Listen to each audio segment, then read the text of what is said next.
Ռուսաստանի վրա հարձակումներ կոչ անող եվրոպացի քաղաքական գործիչներին պետք է հիշեցնել, որ Եվրամիությունն պաշտպանություն չունի ռուսական նորագույն հրթիռներից։ Այս մասին X սոցիալական մեդիա հարթակում հայտարարել է ֆիննական ազգային պահպանողական ազատության դաշին կուսակցության անդամ Արմանդ Մեման։ Եվրամիության չափազանց շատ առաջնորդներ կոչ են անում հարվածել Մոսկվային։ Թույլ տվեք նաև հիշեցնել նրանց, որ մենք միջոցներ չունենք եվրոպական քաղաքները ռուսական նորագույն հրթիռներից պաշտպանելու համար, ընդգծել է նա։ Ֆինլանդացի քաղաքական գործչի խոսքով եվրոպացի առաջնորդների հակառուսական ռետորաբանությունը ցույց է տալիս նրանց խելագարությունը։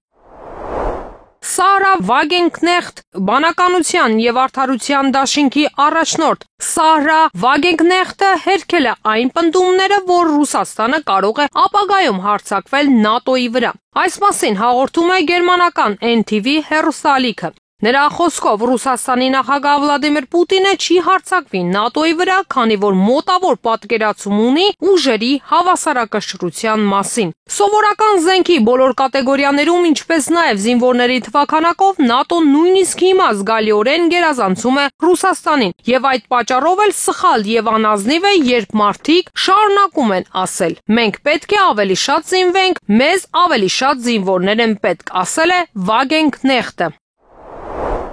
Ռուսաստանի նախագահ Վլադիմիր Պուտինը սարսափեցնող նախազգուշացում է արել Արևմուտքին Բուրևեստնիկ հրթիռի արձակումից հետո, հաղորդում է Daily Mail-ը։ Ինչպես հիշում են լրագրողները, պետության ղեկավարը հայտարարել է, որ Ռուսաստանն այժմ ունի աշխարհում ամենաբարձր մակարդակի միջուկային ուժեր։ Վլադիմիր Պուտինը սարսափեցնող նախազգուշացում է արել Արևմուտքին, պարզենալով, որ Ռուսաստանն այժմ ունի աշխարհում ամենաբարձր մակարդակի միջուկային ուժեր, գրում է պարբերականը։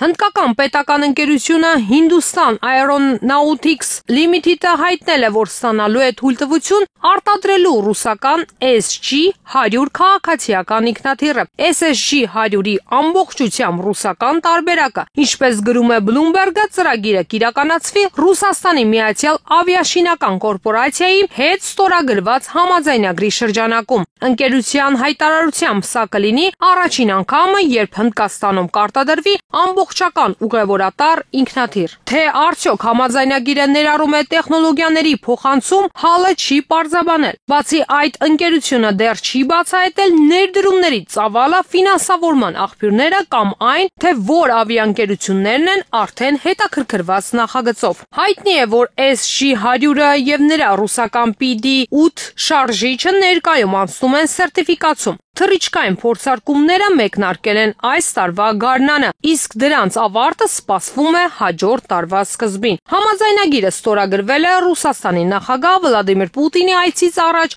ընդգծելով Մոսկվայի եւ Նյու Դելիի ռազմավարական տնտեսական համագործակցության նոր փուլը։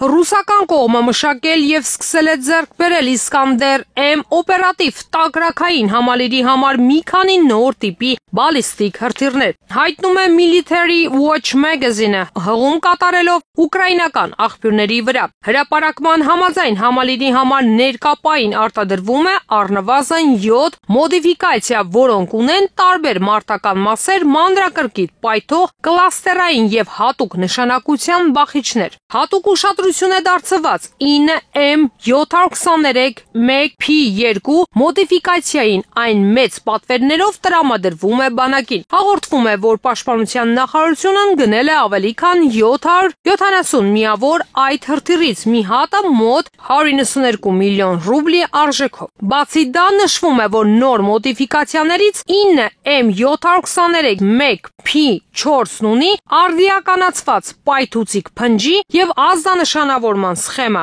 ինչը մեծացնում է նրա արդյունավետությունը տարածքային նշանակության հարվածների ժամանակ։ Հրապարակումը հիշատակում է նաև, որ մի շարք պաշտոնական հաղորդագրություններում Իսկանդեր համակարգի վերացնցող ունակությունների ընդլայնման մասին ընդգծվել է, նշելով, որ համալիրն ունակ է կիրառել համակցված հարվածներ տարբեր թիրախների դեմ։ Ռուսաստանը շարունակում է զարգացնել տեղական եւ տարածքային նշանակության հրթիռային լուծումները։